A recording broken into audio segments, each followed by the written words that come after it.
अगर आज आप एक रैपर नहीं होते जी। तो कभी कुछ सोचा था कुछ और बनने का? नहीं, जब मैं ये बात कहता हूँ कि मैं बचपन से रैप कर रहा हूँ, तो मुझे लगता है क्वेश्चन ही खत्म हो जाता है कि मैंने सोचा ही नहीं। आफ्टर हार्ट ब्रेक आपका क्या फेज रहा है उसमें? मैं तकरीबन 1.5-2 महीने तक मैं बिल्कुल ऐसा हो गया था कि किसी से मिलना नहीं, जुलना नहीं। दिल क्या ठोकर क्या टूटा, मुझे तो लगता था कि मैं ही टूट गया था। कोई ऐसा टाइम किसी आप दोस्त ने कुछ किया हो? हमने एक टीम बनाई थी, हम उस टीम में मैं भी करता था as a rapper he.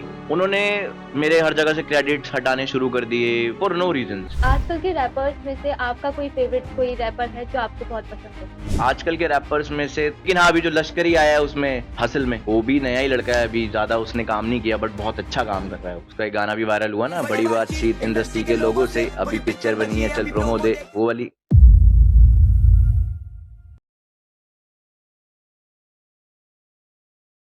Hello and welcome to KZ talks. मैं हूं आपकी होस्ट एंड दोस्त अदिति मिश्रा और आप सभी का स्वागत है हमारे इस नए पॉडकास्ट एपिसोड में। आज हम आपको एक ऐसे शानदार आर्टिस्ट से मिलाने जा रहे हैं जो देसी हिप हॉप को एक अलग ही मुकाम पर लेकर जा रहे हैं। जी हाँ, वाईसी गुज्जर, एक ऐसे आर्टिस्ट जिन्होंने अपनी मेहनत और अपने टैलेंट के दम पर अपनी एक अलग ही पहचान बनाई है। तो चलिए बिना किसी देरी के आपको मिलाते हैं वाईसी से। Welcome sir. Thank you so much. सबसे पहले तो आपका शुक्रिया, आपने अपने शानदार से शो में मुझे बुलाया और आज बात करेंगे, बहुत मज़ा आएगा। कैसा लग रहा है अभी यहाँ बहुत पर? अच्छा, बहुत अच्छा। और बस बहुत अच्छा वेलकम किया और मैं अपनी ऑडियंस को जो देख रहे हैं उनको बोलूँगा सब्सक्राइब करो इनके चैनल को, बहुत अच्छे लोग हैं।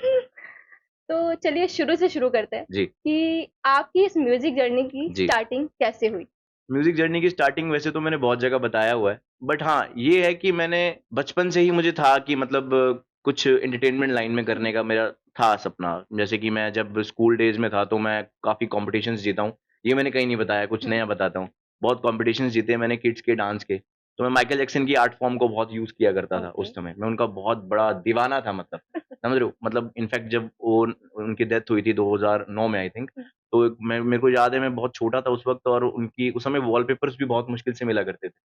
अब तो बहुत नॉर्मल हो हाँ, गया अब लेकिन तो 2009 में बहुत मुश्किल से वॉलपेपर्स मिला करते थे। तो माइकल जैक्सन का वॉलपेपर लगाना दीवारों पे और मतलब उस समय से मुझे हिप हॉप का था, वो भी हिप हॉप ही करते थे, जो उनका ज़ोन था डांस का, म्यूज़िक का, वो पॉप ही था। हमने बस उसपे हिप हॉप जोड़ लिया। हमने क्या जोड़ा, मतलब मेरे से पहले काफ़ी आर्टिस्ट इंडिया में अगर देख लिया जाए, बोहेमिया पाजी से इंस्पायर्ड था मैं, फिर माफिया मुंडीर वगैरह के जितने। फिर 2014 में मेरे दोस्त मुझे एक मिला, he is also from my community.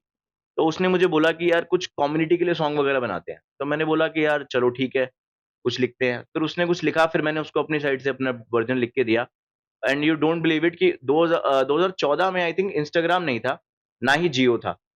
और उस वक़्त हमने एक इंस्ट्रूमेंटल बीट पे गाना रिकॉर्ड करके और उसको ऐसे एक नॉर्मल सी वीडियोज़ अपने जो विलेज के जो मेरे यार दोस्त थे, गाँव के, जो उनकी गाड़ियाँ-वाड़ियाँ खड़ी करके शूट करके हुँ, और हुँ। हमने ऐसे ही उस गाने का नाम रख दिया गुज्जर बिरादरी, उसको यूट्यूब पे डाल दिया, 2014 के अंदर। और आप यकीन नहीं करोगे, उस समय उस गाने पे 3.5 लाख व्यूज़ आ गए थे। जो नाइस। कि उस समय मतलब मिलियंस तो बहुत कम होते थे क्योंकि मतलब दौर ही बहुत अलग था। जियो नहीं था तो आप समझ सकते हो कि क्या दौर होगा। उस समय लोग इंटरनेट यूज़ करने के लिए साइबर कैफ़ेज़ में जाया करते थे। तो ये उस समय का टाइम मैं आपको बता रहा हूँ। 2014 में बहुत ज़्यादा इंटरनेट नहीं आया था लोगों में। आजकल तो अंकल, आंटी, चाचा, मामी सब पे है तभी ना, हाँ। सब अपना ऑनलाइन है। बट उस समय नहीं था इतना। तो तब से शुरू किया, तो तब से लगा कि हाँ, शायद हम कर सकते हैं। फिर धीरे-धीरे इस चीज़ में घुसते गए, घुसते गए, घुसते गए और आज बहुत सारा काम है, मतलब एक 10 साल हो गए मुझे, तो मैं अब कैसे एक-एक चीज़ बताऊँ? जो जानना चाहेंगे वो जान लेंगे। जैसे किसी भी करियर को जी, बनाने के लिए हमेशा एक ज़रूरी होता है फैमिली का सपोर्ट। जी, आज के जो किसी भी करियर में फैमिली का सपोर्ट इज़ वेरी इम्पोर्टेंट। बिल्कुल। और आपका तो एकदम ही अलग था, देसी हाँ, हिप हाँ, हॉप, हाँ, और वो भी उस टाइम पे। उस टाइम पे। तो फैमिली का सपोर्ट किस तरह से रहा? फैमिली का सपोर्ट इस तरीके से रहा क्योंकि मैंने बताया ना कि मैं बहुत छोटी उम्र में करने लग गया था। मैं 13-14-15 साल का ही होऊँगा, जब मैंने मतलब प्रोफेशनली हुँ, यूट्यूब पे हुँ, हुँ। गाने बनाने शुरू कर दिए थे। नाउ आई एम 26, सो था ठीक है, सपोर्ट है। फैमिली का, मदर का था, फादर का नहीं था इतना, बट फैमिली का भी नहीं था। लेकिन जैसे-जैसे चीज़ें बड़ी होती गईं, तो एक दिन मुझे याद है कि मेरे ताऊ जी का फ़ोन आया रात के 12 बजे, वो किसी शादी में बैठे थे। अच्छा। तो उन्होंने कहा, "अरे यार, ये वैसे मेरा रियल नेम यश है, हुँ, हुँ। ओह! हाँ। तो मुझे प्यार से यश ही बुलाते हैं।" तो उन्होंने मेरे फादर को बोला, अभी तो मेरे फादर नहीं है, बट उस समय उन्होंने बोला, आई थिंक 2016-17 की बात है, "यार यश जी से बात करा।" तो मैंने उनसे बात करी, मैं डर गया पहले तो क्या बात हो गई? क्योंकि ताऊ जी is not very close to me. कि अचानक से क्या हो हाँ, गया? आज क्या हो गया? तो वहाँ पर कोई गाना-वाना चल रहा होगा मेरा। तो डीजे वगैरह पे अच्छा। शादी में, तो वो बहुत ज़्यादा प्राउड हुए और वो मोमेंट मतलब मेरे लिए भी अच्छा था कि मतलब लोग मतलब मेरे रिकॉग्नाइज़ हो रहा हूँ मैं, है ना? मेरी फैमिली को भी रिकॉग्नाइज़ कर रहे हैं मेरी वजह से, मतलब मेरी मुझे पहचाना जा रहा है। तो मैं बस मेरे लिए वो अच्छा था, फिर वहाँ से कंटिन्यू करता गया, उन लोगों को भी अच्छा लगा। बट हाँ, मैं ये कहना चाहूँगा कि मेरे स्ट्रगल में जो मैंने 10 साल स्ट्रगल करा है, घिसा है अपने आप को, दिल्ली से मुंबई तक या कहीं भी मैं आता-जाता हूँ, मैं अपने खुद के लिंक्स बनाए हैं, अपने खुद के दम पे खुद भी इवन आज भी मैं यहाँ बैठा हूँ, तो मैं अपने उससे ही हूँ। लेकिन रही बात सपोर्ट की, तो हाँ, सपोर्ट पूरा था। बट हाँ, मेरा मैं ये नहीं कहूँगा कि भई मुझे कुछ मिल गया, मैंने पाया खुद है, बट हाँ, सपोर्ट एक वैसा था कि हाँ, कर रहा है तो करता रहे, हो जाएगा तो ठीक है, नहीं तो किराया तो आ ही रहा है, वो वाला सिस्टम था। आपने जैसे अभी अपने बहुत सारे क्या थोड़े-थोड़े चैलेंजेस के बारे में बताया। जी। देसी हिप हॉप, हुँ। इसमें आपने कैसे-कैसे, कौन-कौन से चैलेंजेस फेस किए? क्या-क्या स्ट्रगल किया? कुछ बताएँ? चैलेंजेस तो मैंने फेस यही करे हैं कि भई मैं शुरू से फ्रीस्टाइल काम करा है। तो एक ये बहुत ज़्यादा मेरे लिए चैलेंज रहा है कि मैंने कभी एक ज़ोन को पकड़ के काम नहीं किया। मतलब अच्छा। अगर आप मेरी डिस्कोग्राफी देखोगे, हुँ, हुँ। तो मैंने बहुत ज़्यादा फ़नी सॉन्ग्स भी बनाए हैं, बहुत ज़्यादा हार्डकोर रैप सॉन्ग्स भी बनाए हैं, लव सॉन्ग्स भी बनाए हैं, डिवोशनल। डिवोशनल भी बनाए हैं।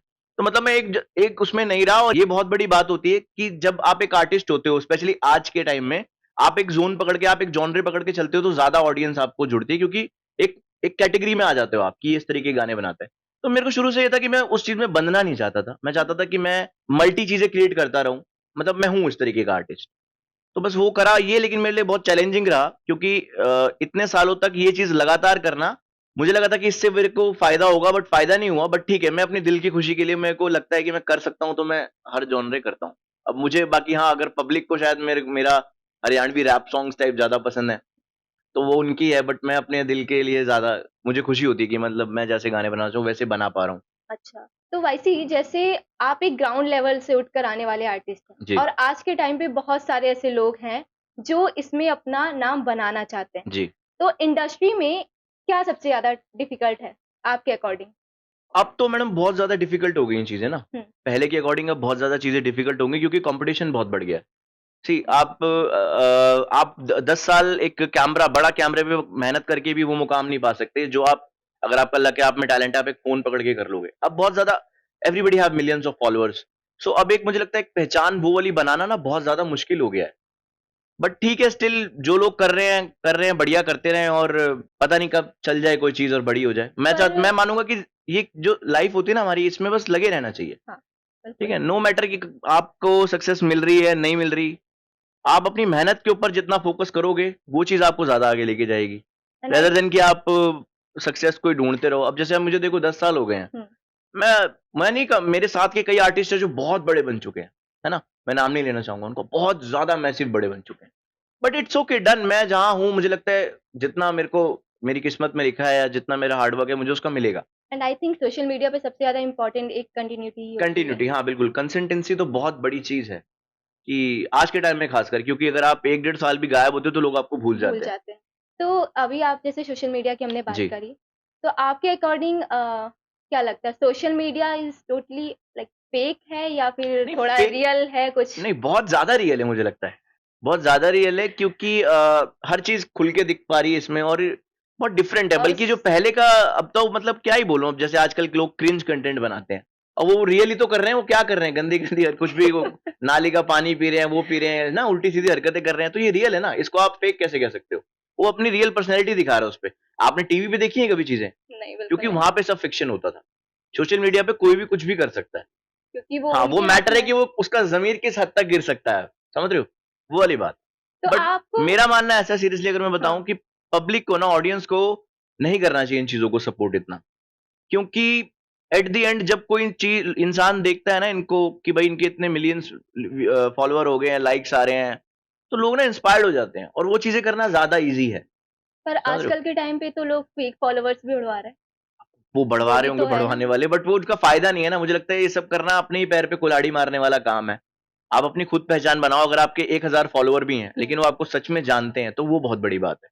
फेक फॉलोवर बढ़ा के क्या करोगे आप? आप एक अंधेरे में जी रहे हो, तो ये तो वो नहीं वाली जैसे बात अभी हो गई। हमने बात करी कि फॉलोवर्स को हाँ, देख इसको के आप लोग मार्केटिंग इंस्पायर होते स्ट्रैटेजी हैं। कह सकते हो, क्योंकि हाँ, अगर आपके 1 लाख फॉलोवर आपने बढ़वा लिए, तो उसको देख के कई लोग होते हैं कि भई अरे! इसके इतने फॉलोवर है, चलो हम भी फॉलो कर दें। बट ऐसा मतलब मेरे हिसाब से तो जितना ऑर्गेनिक आप बढ़ोगे, जितना ऑर्गेनिक आप घर-घर में आपका नाम जाएगा, आपका ऑडियंस बढ़ेगी, वो ज़्यादा बढ़िया है। ऐज़ अ जब आप खासकर एक म्यूज़िशियन हो तो आपकी सोच यही होती है। अच्छा। मैं फेक फॉलोअर बढ़वा के क्या करूँगा? एज़ अ म्यूजिशियन जी। आपको किन टॉपिक्स पे लिखना पर्सनली पसंद है? मुझे जिस ज़ोन में मैं उस समय चल रहा हूँ, यानी मतलब जिस मूड में मैं हूँ उस समय, जो मेरे अच्छा। साथ लाइफ़ में हो रहा हो, उस तरीके से लिखना है या जिस तरीके में वाइब कर रहा हूँ। मतलब ऐसा कुछ नहीं है कि मैं एक पर्टिकुलर उस पे लिखता हूँ। जैसे कि अगर दिल टूट गया तो कुछ वैसा लिख दिया, खुशी में हूँ तो कुछ पार्टी टाइप का लिख दिया। और अब तो ख़ैर थोड़ा प्रोफ़ेशनली चलते हैं तो मेरे 2 राइटर्स भी हैं, मेरे भाई हैं, अच्छा। दीप राजपूत और सनी एंडी छोरा, मतलब टीम में ही है मेरे। हुँ, तो हुँ। हम अब थोड़ा-सा सोच समझ के लिखते हैं, with the help of them, थोड़ा-सा उनकी मदद से, और ऐसे लिखते हैं। अब काम करने का तरीका थोड़ा-सा बदला है। बदला है। जी। पहले से थोड़ा बदला है या बहुत बदला है? बहुत ज़्यादा बदल बहुत गया है। ज़्यादा बदल हाँ, बहुत ज़्यादा बदल गया है। पहले मैं गाने बनाता था और डाल देता था। अब मैं पॉडकास्ट भी करता हूँ, उनको अच्छे से पब्लिक क्योंकि मैं समझ चुका हूँ बहुत ज़्यादा कॉम्पिटिशन है। अगर आपको अपनी चीज़ को बाहर मार्केट तक लेके जाना है, तो आपको 100% उसके अंदर तो देना ही पड़ेगा, साथ में 100% मार्केटिंग में भी देना पड़ेगा। क्या ये कह सकते हैं कि मतलब शौक-शौक में शुरू किया हुआ काम आपके हाँ, शौक से किया था लेकिन मन से किया था। मन से किया था? हाँ, दिल से किया था, मन से किया था, शायद इसीलिए अभी तक कर पा रहा हूँ, क्योंकि अगर शौक से किया होता तो कब का रुक गया होता, सही बात है है। ना? तो अभी जैसे बात हुई जब दिल टूटा हो तो हुँ, अलग हुँ। गाने हुँ, और हुँ, हुँ। अलग-अलग जॉनर में अलग-अलग गाने। आजकल लव ने लोगों की लाइफ में बहुत ज़्यादा ड्रामा मचा रखा है। बहुत ज़्यादा। हुँ। कभी आपका पाला पड़ा है? हाँ, मेरा पड़ा है, लेकिन मेरा जो प्यार था ना, मेरा वो ड्रामे वाला प्यार नहीं था। अच्छा। मेरा तो रियल ही था। अच्छा, सामने से भी रियल था, पर कभी-कभी क्या होता है ना कि आपको पता ही नहीं होता जीवन में क्या हो जाता है ना? सही बात आप है। सोचते कुछ हो, होता कुछ है, आप देखते कुछ हो, होता कुछ है। लेकिन सोचा नहीं था कि इस कदर अलग हो जाएँगे, पर और ये बात मैं आज यहाँ बैठा कह रहा हूँगा। प्यार तो बहुत किया था जिससे भी किया था, बट डेस्टिनी होती है, कभी-कभी क्या होता है ना कि बहुत ज़रूरी होता है किसी का जाना भी आपकी ज़िंदगी से, हुँ, ताकि आपको पता लगे कि अ ये लाइफ में असली दुनिया क्या है करना ना? क्या है? तो कुछ लोग जब आपको छोड़ के जाते हैं, तो कहीं न कहीं हम उस वक़्त बहुत ज़्यादा रोते हैं, और वो 2-4 साल बाद या कुछ साल बाद आपको जब रियलाइज़ेशन होती है, तो आपको लगता है यार वो जो हुआ था वो ठीक ही हुआ था। मुझे लगता है ये ऑटोमैटिक होता है, ये जो डेस्टिनी हमारी सब प्लान करके रखती है, मेरा हुँ, मानना ऐसा है। और वैसे भी जब कुछ ना समझ आए ना, तो सब कुछ किस्मत को दोष दे दो। कि अच्छा किस्मत में था, हो गया। ये बहुत ईज़ी होता है कि किस्मत को कोस दो और सारा दोष किस्मत पे छोड़ दो। आफ्टर हार्ट ब्रेक जी। बहुत सारे लोग ऐसे हैं जो कहते हैं कि भाई अब तो दिल टूट गया, हुँ। अब तो कुछ होगा नहीं, काम से नहीं, कुछ नहीं। तो आपका क्या फ़ेज़ रहा है उसमें? मेरा फ़ेज़ रहा था, मैं तकरीबन डेढ़ 2 महीने तक मैं बिल्कुल ऐसा हो गया था कि किसी से मिलना नहीं, जुलना नहीं। हुँ, जब मेरा दिल टूटा, मैं दिल क्या ठोकर क्या टूटा, मुझे तो लगता था कि मैं ही टूट गया था। क्योंकि इतना ज़्यादा क्लोज़ था मैं उस पर्सन के, कि मतलब मैं सोच ही नहीं सकता था उसके बिना रहना, एक दिन भी। अच्छा। पर जैसे-जैसे समय बीतता गया, तो फिर अंदर से एक वो आई कि यार मैं किसके लिए रो रहा हूँ, मैं किसके लिए अपने आप को खराब कर रहा हूँ? मुझे अपने लिए जीना है।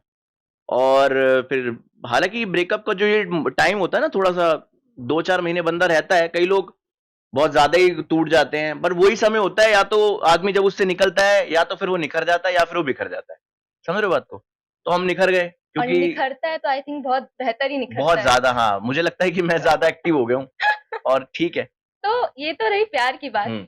अब ज़रा दोस्ती पे आते हैं। जी, जी, जी। लोग सबकी लाइफ में दोस्त बड़े इम्पोर्टेंट होते हैं। जी। आपकी लाइफ में कोई ऐसा दोस्त है जो आपकी लाइफ में बहुत ज़्यादा इम्पोर्टेंट रहा? मेरी लाइफ में एक दोस्त रहे हैं, बहुत ज़्यादा इम्पोर्टेंट रहे हैं, बट शायद मेरी किस्मत ऐसी रही है कि मैंने जितनी दोस्ती करी, मेरे को उसका ना और मैं ये भी नहीं कहूँगा कि हमेशा दोस्ती इस वजह से करनी चाहिए कि गिविंग बैक, लेकिन यार एट द एंड हम हैं तो ह्यूमन, ह्यूमन है ना? बिल्कुल। इंसान को उम्मीद रहती है, जब आप किसी से दिल से प्यार करते हो या दिल से रिश्ता निभाते हो, भाई हो चाहे कोई भी रिश्ता हो, या दोस्त लगा लो, तो आपको उम्मीद रहेगी कि आपको वो चीज़ वहाँ से वापस मिले। तो आपको उम्मीद रहेगी कि आपको वो चीज़ वहाँ से मिले, पर वो जब नहीं मिलती, हुँ, तो आप कितना ही कह लो यार आप उससे कोई मतलब नहीं रखते, लेकिन यार बुरा तो लगता है। तो ये सब चीज़ें रही हैं, लेकिन अब गुज़रते टाइम के साथ मैंने अब बहुत ज़्यादा कम कर दी है सोशल गैदरिंग्स, काम से मिलता हूँ लोगों से, और मुझे लगता है कि लोग मतलब से ही जुड़ते हैं ज़्यादातर, तो मतलब ही रखते हैं लोगों से, और बस उतना ही रखते हैं, ज़्यादा घुसेड़ते नहीं हैं किसी को, क्योंकि चोट दे जाते हैं बंदे ना, मेरा मानना ऐसा है, ज़्यादा डीपली ज़्यादा लोगों से नहीं जुड़ना चाहिए। जितने कम आप लोगों में रहोगे, उतना कम हर्ट होगे, जितना ज़्यादा लोगों से जुड़ोगे, उतना ज़्यादा हर्ट होगे। आपकी बातों को सुन के लग रहा है कि काफ़ी ज़्यादा हर्ट हाँ, हुए आप हैं। कह सकते हो ऐसा ना। एक्सपीरियंसेस है मेरे ये, वही बताता है इंसान। एक्सपीरियंस ही बोलता है। जी। तो प्यार और यार क्या इम्पोर्टेंट? अ, मेरे केस में तो दोनों ही मेरे को नहीं सही लगते। मुझे लगेगा कर्म, कर्म। मैं बोलूँगा कर्म, हाँ। अच्छा। देखो आप अच्छा करते रहो, हुँ, आप सबके साथ अच्छे रहो, be fair with your work, hmm, be fair with your friends, family और जितने भी आपके रिश्ते या जितने भी आप किसी से भी मिलते हो लाइफ में, आप सबके साथ अच्छे रहो और बाकी सब ऊपर वाले पे छोड़ दो। वो अगर कुछ गलत कर रहा है या गलत सोच रहा है आपके लिए, तो आज नहीं कल वो खुद पछताएगा और वो जो चीज़ आपके लिए प्लान कर रहा होगा, वो खुद ही उसमें गिर जाएगा। तो ठीक है बस, फेयर रहना चाहिए लाइफ में ना। तो वैसे हमने प्यार और दोस्ती दोनों की बात करी। हुँ, तो अगर मैं पूछूँ हुँ, कि जैसे प्यार में जब इंसान को धोखा मिलता है, जी। तो वो तो चलो अलग है, लेकिन अगर दोस्ती में कभी किसी को धोखा मिले, तो किस तरीके की फीलिंग होती है? कैसा लगता दोस्ती है? में जब धोखा मिलता है तो उतना ज़्यादा बुरा बुरा लगता है, बट वो 2-3 दिन में बंदा शांत हो जाता है कि चल छोड़ धक्का दे, अब इससे बात ही नहीं करनी है ना, या मतलब अलग ज़ोन में हो जाता है। पर लेकिन आई थिंक अगर आपकी ज़्यादा ही अटैचमेंट किसी हाँ, दोस्त तो से बुरा लगता है तो यार, बहुत हर्ट होता है। मैं हुआ हूँ कई बार ना उन वजह से, ब दोस्त ने धोखा दे दिया, किसी भी वजह से। कि आपकी बट उन हाँ, एक्सपेक्टेशंस रही हो। बट दोस्तों के साथ ना देखो कमज़ोर दिल, मतलब मैं ऐसा नहीं कहूँगा, जो लोग बहुत ज़्यादा सॉफ्ट हैं, जिनके इमोशंस बहुत ज़्यादा फ्रेंडशिप के लिए भी बहुत ज़्यादा मजबूत हैं, हुँ, हुँ। वो रोते होंगे। मैं दोस्तों के लिए तो खैर कभी रोया नहीं, कि मतलब किसी दोस्त ने धोखा दिया तो मैं रो रहा हूँ बैठ के, ऐसा तो कुछ नहीं। हाँ, बुरा लगता है, बट रोया नहीं। बट हाँ, ठीक है, जो लोग रोते हैं उनके लिए भी सहानुभूति है। कोई ऐसा टाइम जो आप शेयर करो कि मतलब कुछ किसी आप दोस्त ने कुछ किया हो, मतलब किया हो इन द सेंस कि काम के बेसिस पे कभी हाँ। कुछ नहीं मिला हो, ऐसे ही कुछ? अ, मेरे कुछ काम के बेस पे ही मेरे कुछ फ्रेंड्स थे, मतलब मिले तो काम के लिए थे। हमने एक टीम बनाई थी, हम उस हुँ, टीम में काम कर मैं भी करता था एज़ अ रैपर ही, और मैं उनसे बहुत क्लोज़ हो गया था, मतलब एकदम फैमिली वाला बॉन्ड हो गया था। मैं दिन नहीं देखता था, रात नहीं देखता था। एंड मैं अपने पेरेंट्स का सिंगल चाइल्ड हूँ, मतलब मेरे कोई बहन-भाई नहीं है। अच्छा। तो मैं घर पे भी ध्यान नहीं देता था, सिर्फ़ उनके साथ ही स्टूडियो में मेहनत करना, सब कुछ उनको मतलब अपना फैमिली मान बैठा था। बट फॉर सम रीज़न्स पता नहीं क्यों, जब शायद पता नहीं, मैं मुझे समझ नहीं आया उन्होंने ऐसा क्यों किया। उन्होंने मतलब मेरे हर जगह से क्रेडिट्स हटाने शुरू कर दिए फॉर नो रीज़न्स। तो यार पता नहीं होता कि आप किसी को इतना ख़ास मान रहे हो, लेकिन कभी-कभी ना क्या होता है कि सामने वाले के दिल में वो रिस्पेक्ट नहीं होती आपके लिए। तो फिर वो चीज़ देख के थोड़ा-सा डाउन हो जाता है। बट उसके बाद मैंने फिर कसम खा ली कि काम में दोस्ती नहीं करनी और जहाँ दोस्ती करनी है वहाँ काम नहीं करना। ये चीज़ मैंने अपने जीवन में मतलब एक कहते हैं ना गाँठ बाँध ली, उस तरीके से मैंने रख लिया कि भाई जहाँ दोस्ती करनी है वहाँ काम नहीं करना, जहाँ काम करना है वहाँ दोस्ती नहीं करनी। प्रोफ़ेशनल हैं तो हुँ, प्रोफ़ेशनल बिल्कुल, ही रहना बिल्कुल, है। बिल्कुल, बिल्कुल। वो चीज़, ये ना वर्ड्स बड़े हार्ड लगते हैं हाँ, सुनने, लेकिन यही रियलिटी है। इनको कोई सुनना नहीं चाहता, पर हकीकत यही है। तो वो वाली बात, हकीकत से कोई रूबरू नहीं होना नहीं चाहता है। होना चाहता। सब अंधेरे में जीकर खुश हैं। तो आपका वो कौन-सा पहला गाना था जिसने आपको फ़ेमस किया? भई मेरे अब मेरे लिए ये कहना मुश्किल होगा, मुझे लगता है मैं ही फेमस हूँ, मेरा कोई गाना तो मुझे लगता नहीं, बट हाँ, हरियाणवी मैशअप एक टीम थी। अच्छा, मैंने उनके संग काम किया था। अभी उनमें से एक भाई हमारा नहीं भी रहा, लेट अक्की कल्याण। काफ़ी उनके साथ शायद आपने सुना भी होगा, वो गाना एनसीआर में बजता था उनकी टीम का। ओ पिलना पालूँगी ज़रूर चाहे जान चली जाइए। उनकी टीम के साथ मैंने काफ़ी टाइम काम किया है। तो वो पीक पे था मेरा, उस समय काफ़ी अच्छे मिलियंस में व्यूज़ थे उनके। ओके। उसके अलावा भी मैंने बहुत यूट्यूबर्स के साथ काम किया है, जैसे अभी रिसेंटली बकलोल वीडियोज़ के साथ मेरा गाना आया था काले शीशे। काले शीशे, हाँ। और उनके साथ 2018 में मैंने एक उनका थीम एंथम गाया था, हम बकलोल हैं करके। अच्छा, उसपे शायद 1.5 करोड़ व्यूज़ हैं आज। तो बहुत सारे गाने हैं ऐसे, वो अब मतलब 10 सालों में इतने गाने करे तो मैं ऐसे नहीं बता सकता कि कैसे, कौन-सा, कहाँ, बट करे हैं, काम बहुत करा है। इतना बड़ा नाम, जी, इतने बड़ा सारे तो नहीं है, बस मेहनत है कर रहे तो हैं, बट स्ट्रगल कर रहे हैं। इतने सारे फैन्स जी, फैन्स जब मिलते हैं, वो क्या फीलिंग होती है आपकी? बहुत अच्छा लगता है, क्योंकि कहीं न कहीं वही चीज़ करने के लिए हम इतने सालों से मेहनत कर रहे हैं और हसल कर रहे हैं लाइफ़ में, तो बहुत अच्छा लगता है। अपनों मोटिवेट से होते हैं उस चीज़ से कि नहीं भाई ये चीज़ कंटिन्यू करनी है, कुछ तो हो रहा है। कि मतलब कुछ तो कर लिया है हाँ, लाइफ में कुछ तो अभी कर तो, लिया, हाँ, कुछ तो कर लिया। कुछ तो कर लिया है।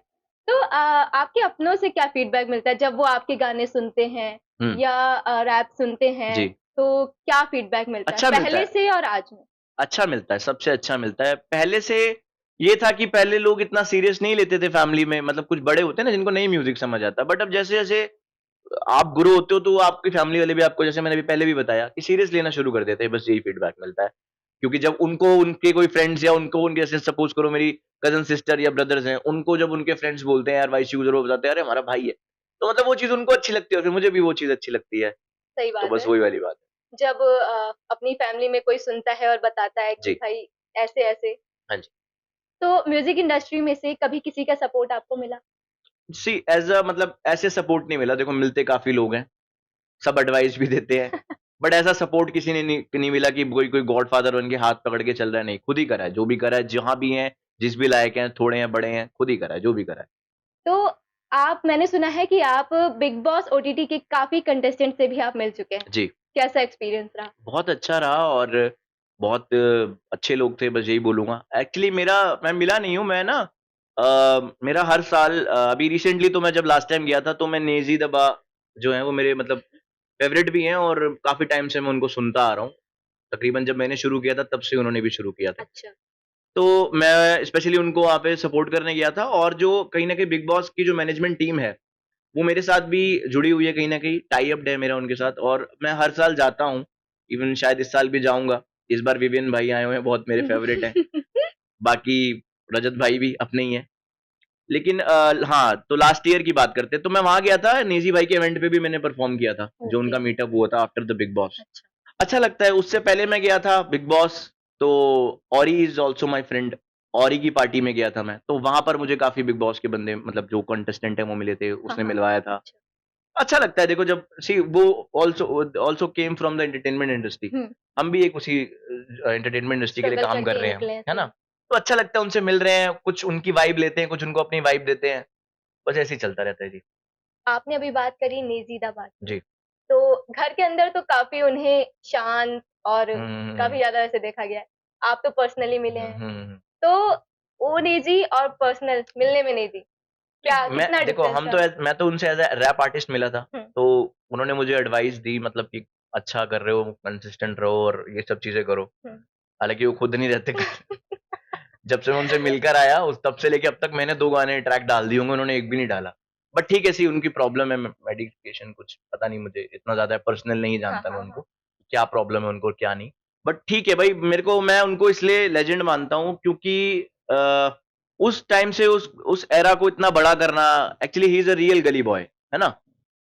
तो कहते हैं इंसान पूरी ज़िंदगी मेहनत करता है तब उस पे फ़िल्म बनती है और उसने वो एक ऐसा व्यक्ति है जिसने अपने करियर के शुरुआती दौर में उस पे फ़िल्म बन गई। गली बॉय सही उनके बात ऊपर है, ही बनी गली हुई बॉय वो है हाँ। ना? नेज़ी बेसिकली मेन नेज़ी ही है जो रणवीर सिंह उसमें रोल निभा रहे हैं, वो नेज़ी का निभा रहे हैं। अच्छा, तो बहुत बड़ा अचीवमेंट है मुझे लगता है और मैं बस नेज़ी दबा और अभी इस बार हसल में भी जितने कंटेस्टेंट आए हैं सब शॉट आउट दे रहे हैं उनको, तो वो कुछ हैं यार, वो हैं, ओजी बन चुके हैं वो। तो अच्छा लगता है बस। हमने बात करी अभी हसल की। जी, एक और फ़ेमस शो है, जिसमें काफ़ी लोग जाना चाहते हैं। तो मैं बात करूँ अगर बिग बॉस की, जी। कभी जाने का प्लान किया या कर रही हैं? देखो प्लान नहीं वो तो एक अपॉर्च्युनिटी है, जब किस्मत में होगी तो कोई मिस नहीं करेगा। अभी फ़िलहाल तो मैं नहीं करना चाहूँगा और जब भी मुझे मिलेगी तो मैं ज़रूर जाऊँगा। बट हाँ, जाएँगे। I am still doing work for that show. अच्छा। हर साल वहाँ जाना मेरा यही मकसद होता है कि मतलब मैं अभी एनालाइज़ कर रहा हूँ कि किस तरीके से अंदर जाया जाएगा और किस तरीके से रहा हुँ, जाएगा। हुँ, हुँ। मैं भी अभी ये मेरा थर्ड ईयर हुआ जो मैं लगातार जा रहा हूँ, बिग बॉस के इवेंट में। अच्छा। तो मैं जितने भी कंटेस्टेंट से मिलता हूँ, उनसे पर्सनली यही पूछता हूँ कि अंदर एक्सपीरियंस कैसा रहा? तो मतलब वही वाली बात है। मैं एक चीज़ समझ गया हूँ मैं बिग बॉस के कॉन्सेप्ट से कि आपको जनता से और सलमान भाई या जो भी होस्ट है, वो गाली तो पड़नी पड़नी है। बिग बॉस से गाली पड़नी क्यों? क्योंकि वहाँ पे आप सही करोगे, तो भी गलत लगोगे।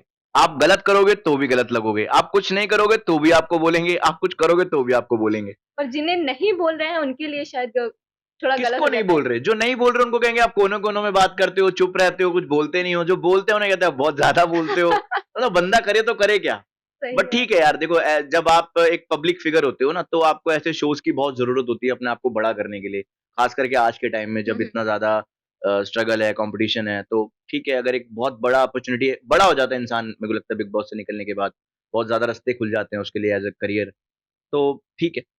लोग कहते हैं कि बिग बॉस अब स्क्रिप्टेड हो चुका है और नहीं, आप तो स्क्रिप्टेड तो नहीं। काफ़ी लोगों से मिल चुके हैं नहीं, पर्सनली। ऐसा नहीं है, स्क्रिप्टेड नहीं, बिल्कुल। ये कहना तो ख़ैर बहुत बड़ी गलती होगी कि स्क्रिप्टेड है। 24 आवर्स मुझे लगता है कि एक्टर्स भी एक्टिंग नहीं कर सकते, है ना? तो और इसीलिए बट ये है कि हाँ, ये आप कह सकते हो कि मुझे ऐसा लगता है कि इंसान बाहर से सोच के जाता है कि हुँ। यार ये तो ड्रामे कर रहे होंगे, लेकिन अंदर जाके ना इवेंचुअली आप सोच के देखो अपनी लाइफ़ हुँ, बिना हुँ, मोबाइल हुँ, फ़ोन हुँ, के, हुँ। आपको मनपसंद खाना भी नहीं मिलेगा। अच्छा ठीक है, किसी के अंदर कुछ-कुछ हैबिट्स भी होती हैं गलत, सही। वो नहीं मिलेगी, आप चिड़चिड़े हो जाते हो, आपको ढंग का खाना नहीं मिलता, खाना भी आपसे छीन लिया जाता है, ये नहीं देंगे, तो इंसान पागल हो जाता है, थोड़ा सा हो जाता है, अपना पीस ऑफ माइंड खो बैठता है। तो इस वजह से वो वैसा लगता है कि यार ये इसलिए लड़ रहे, लेकिन मेरे को लगता है सच में इंसान अंदर ऐसे हो जाते हैं। क्योंकि मैं सच बताऊं तो बाहर जो इंसान निकलते हैं वो अलग होते हैं, बिल्कुल, अंदर वो अलग हाँ। हो जाते हैं, क्योंकि वो वही है यार।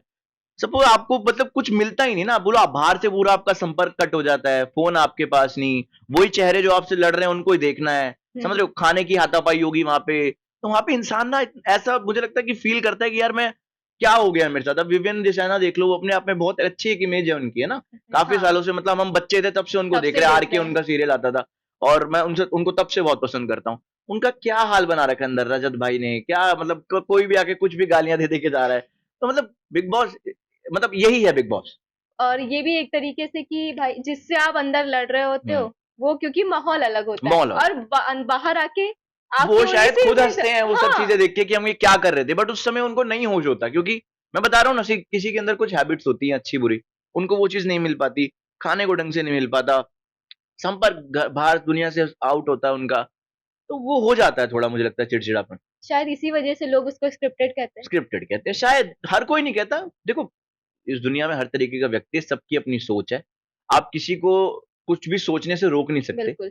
तो वो वाली बात है, लेकिन हाँ स्क्रिप्टेड नहीं है वो, जहां तक मुझे पता है नहीं है। बात करें आपकी, अगर आज आप एक रैपर नहीं होती, जी। तो कभी कुछ सोचा था कुछ और बनने का? नहीं, जब मैं ये बात कहता हूँ कि मैं बचपन से रैप कर रहा हूँ, हाँ, तो मुझे लगता है क्वेश्चन ही खत्म हो जाता है कि मैंने सोचा ही नहीं, और मैं अभी भी मतलब मैंने कभी सोचा ही नहीं, मैं मतलब हाँ एंटरटेनमेंट इंडस्ट्री में मैं कुछ मतलब जैसे या पॉडकास्ट कर रहा हूँ, या फिर कुछ और कर सकता हूँ, बट हाँ रहना एंटरटेनमेंट इंडस्ट्री के अंदर, ये मुझे मुझे मतलब यही पसंद है, प्यार है मुझे इससे। कंट्रोवर्सीज़ काफ़ी ज़्यादा हो जाती जी। हैं किसी भी चीज़ में। जी।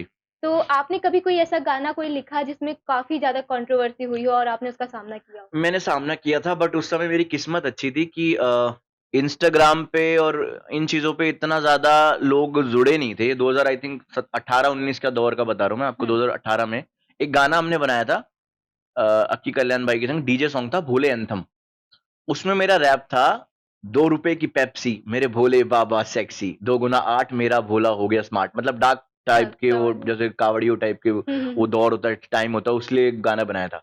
तो उसके लिए वो काफ़ी ज़्यादा कंट्रोवर्सी हो गई थी थोड़ी, बट फिर मैंने सोशल मीडिया पे मैंने बोला भी था कि मैंने ये मतलब मैं तो खुद भोलेनाथ का इतना बड़ा भगत हूँ, हिंदू फैमिली से आता हूँ, तो मैं क्यों करूँगा ऐसा? बट हाँ, स्टिल अगर आप हमारी दिल्ली की रोडों में देखोगे, ये जो जाता है कावड़िए जाते हैं हुँ, हुँ, जितने, हुँ। तो वो ये नारे लगाते हैं, मतलब जिनको पता है उनको पता है, वो ऐसे they use that kind of word words, और ये मतलब इस तरीके के पैराग्राफ वो बोलते हैं, शायरी टाइप है ना, 2 रुपए की पेप्सी बोलोगे सेक्सी, तो मुझे लगा था कि ठीक है, बट मुझे नहीं पता कि स्क्रीन पे जाएगी तो बहुत सारे लोग देखेंगे, सबका अपना माइंड का सोचने का है, तो बट वो था। उसके बाद तो अब सोच समझ के मैंने बोला ना कि अब लिखने वाले भी 2 भाई हैं मेरे, तो हम जो भी लिखते हैं बहुत ज्यादा फिल्टर करके अच्छे से, और अब जो जो अगर गाली भी दे रहे हैं तो फिर सोच समझ के सोच देते समझ हैं के दे रहे कि हैं। अब इसका क्या होगा।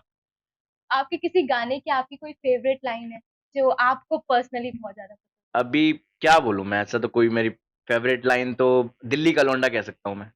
अच्छा। हाँ, उसके अंदर दिल्ली का लौंडा मेरा फेवरेट गाना है अब तक, रैप सॉन्ग है प्रॉपर, वो मेरा फेवरेट गाना है। देसी हिप हॉप की हम बात कर रहे हैं, जी। तो अगर हम इंडिया में इसकी बात करें, हम्म। आपके हिसाब से इसका फ्यूचर क्या होने वाला है? फ्यूचर तो दिख रहा है सबको, आ गया है फ्यूचर, मतलब रैप ने टेक ओवर कर लिया पूरे सीन को, हिप हॉप ने बेसिकली टेक ओवर कर लिया सीन को, है ना। सिंगिंग सॉन्ग्स चल रहे हैं, मैं ये नहीं कह रहा उनका बहुत अपना ही दर्जा है हुँ, ना, वो बहुत बड़े हैं अपने आप में, बट इन अब हिप हॉप भी एक बहुत ज्यादा फैल गया है, जैसे पहले समझ नहीं आते थे, पहले क्या था ना, रैप की सिर्फ क्या वैल्यू थी इंडिया में कि पूरे गाने में 20-30 सेकंड इसको दिया जाता था और इनफ, बट आज के टाइम पे आप देख लो, हसल में देख लो, प्रॉपर हार्डकोर रैप चल रहे हैं, लेकिन खुशी की बात यह है कि हमारा इंडिया एक्सेप्ट कर रहा है इसको, पहले एक्सेप्टेड नहीं था ये हमारे इंडिया में ना, इतना ज़्यादा रैप ये लोग बोलते थे, अब ये क्या है इसको हटा, मतलब लोग तैयार नहीं थे लोगों हुँ, के हुँ, कान हुँ, हुँ। हिंदुस्तान में वो सुनने के लिए। बट अब है, अब प्रॉपर रैप सॉन्ग्स आ रहे हैं, जो लड़के कर रहे हैं प्रॉपर हार्डकोर रैप कर रहे हैं। अब तो दुनिया ही बदल गई है, हिप हॉप बहुत बड़ा हो गया है, देसी हिप हॉप इंडियन सीन में बहुत बड़ा हो गया है। आजकल के रैपर्स में से आपका कोई फ़ेवरेट कोई रैपर है जो आपको बहुत पसंद हो? आजकल के रैपर्स में से, मतलब आजकल के रैपर्स में थे हाँ, बस बहुत सारे बहुत लोगों को सुनता हूँ मैं, बट 1-2 ऐसा लोग? मतलब कैसे बताऊँ यार कि कौन अरे अच्छा गा। फ़ेवरेट तो हर किसी का कोई ना कोई फेवरेट होता है। फेवरेट तो देखो, फिर आपने बोला आजकल में से, हाँ, तो आजकल में से?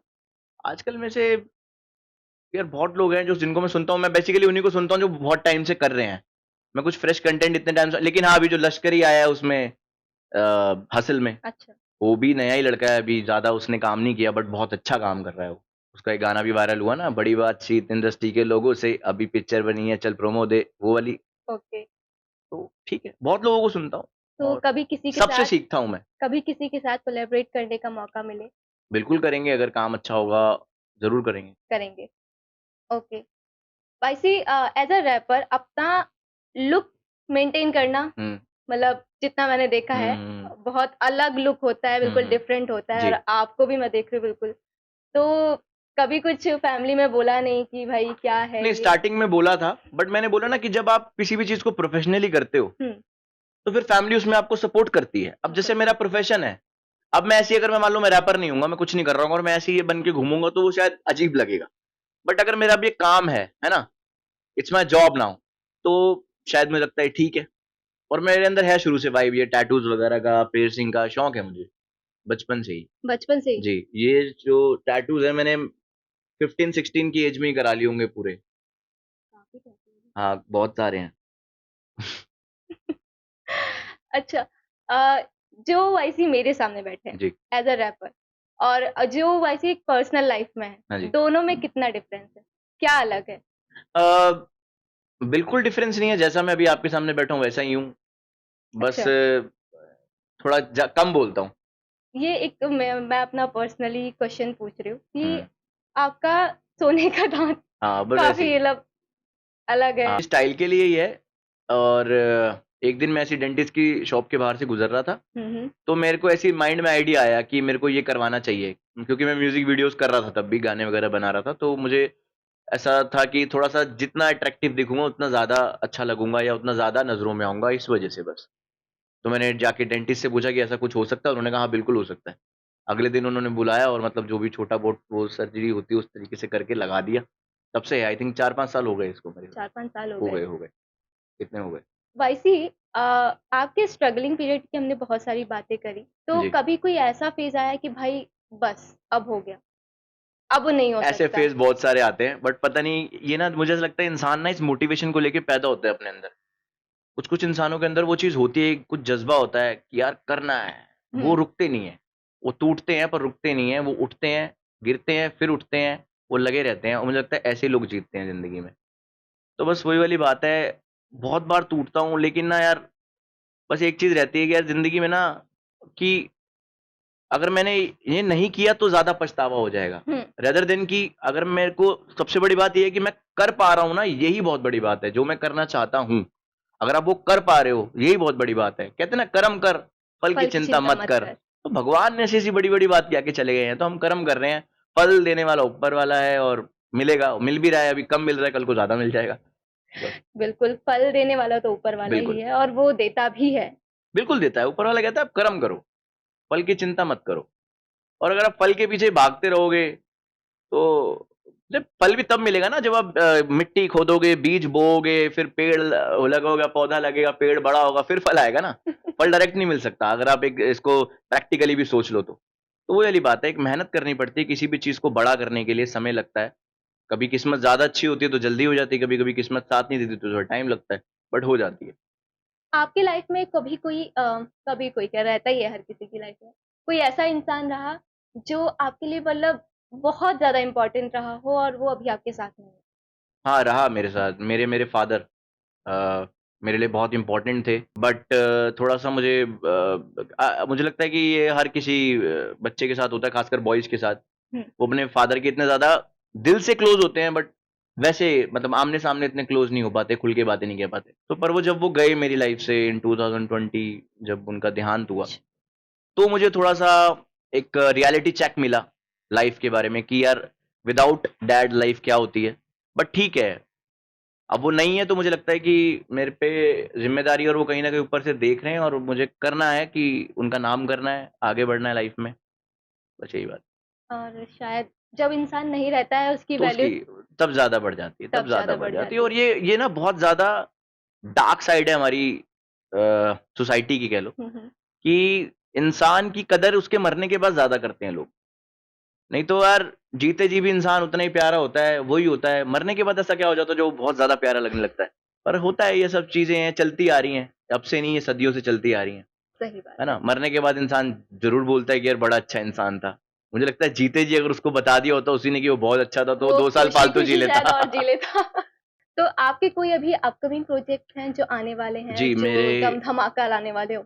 धमाका तो देखो पब्लिक बताएगी, बाकी हम धमाके तो तो मेहनत आएंगे। करते रहते हैं। हाँ, अभी 2-3 गाने आने वाले हैं। एक कुछ हरियाणवी गैंगस्टर टाइप सॉन्ग बनाना है, और एक फैल्कॉन आ रहा है, गाने का नाम है फैल्कॉन, प्रॉपर रैप सॉन्ग है वो भी। बस ये 2 प्रोजेक्ट पे अभी काम चल रहा है। इसके अलावा म्यूजिक वीडियोस प्लान्ड होती रहती है, चलता रहता है काम तो। बस यही लाइफ है अब तो।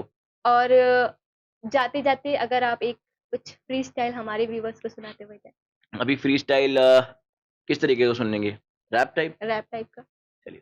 ये दोनों जेब भरी बहुत वजन है अपने पास, गले में चेन सोना बहुत माल है अपने पास, शाइन मारे मेरा गोल्डन चमकीला दांत, ऊपर से नीचे सोना सुनहरी पहना लिबास, अब बप्पी लहरी छोरा छोरियों में खासम खास, संजय दत्त नंबर पोचा पूरा 308, लाइन है नंबी मांगते फिरे सब ऑटोग्राफ, फोटोग्राफ नोटिफिकेशन में, ऐसे करके कुछ था, मतलब याद नहीं है, अभी आते थे गाड़ी में बनाया मैंने ये, नाइस। है ना। आपने अपने दांत वाँत सब जोड़ दिए हाँ, इसमें। जोड़ा मतलब ऐसी अभी मैंने अभी इंस्टाग्राम पे रील भी डाली है। ऐसे ही मैं सोच रहा था, क्योंकि आजकल मेरे को ऐसा लगता है कि हर जगह ना जितना दिखोगे उतना बिकोगे। बिल्कुल। तो आजकल फ्री स्टाइल लोग कर रहे हैं, इंस्टाग्राम पे बना बना के डाल रहे हैं। तो मैंने भी अभी आते आते ही गाड़ी में ये कुछ बनाया है मैंने, इसलिए ढंग से याद भी नहीं है। सोशल मीडिया पे तो आजकल यही सबसे ज़्यादा इम्पोर्टेंट है कि हम्म, जितना दिखोगे उतना बिकोगे। हाँ बेसिकली आज के टाइम। क्योंकि गायब हो गए तो गायब ही हो गए फिर। बिल्कुल। चलिए वाईसी, आपके साथ इतना बात करके, इतनी सारी चीज़ें शेयर करके और इतना सब कुछ रियल जान के जी, मुझे बहुत अच्छा मुझे भी बहुत लगा। अच्छा लगा, और thank you so much once again for inviting me in your show. और आपका शो ऐसे ही बढ़ता रहे। उम्मीद करता हूँ जो भी व्यूअर्स देख रहे हैं वो प्लीज चैनल को सब्सक्राइब करें, इनके बहुत अच्छे अच्छे पॉडकास्ट आते रहेंगे। Thank you. तो गाइस, ये थे हमारे साथ वाईसी गुज्जर जी, जिन्होंने अपनी रियल लाइफ, अपनी पर्सनल लाइफ, सब कुछ हमारे साथ शेयर किया और इतना सब कुछ हमें बताया। आई थिंक आपको ये सब कुछ जान के काफ़ी ज़्यादा मज़ा आया होगा, क्योंकि मुझे तो पर्सनली बहुत ज़्यादा मज़ा आया है।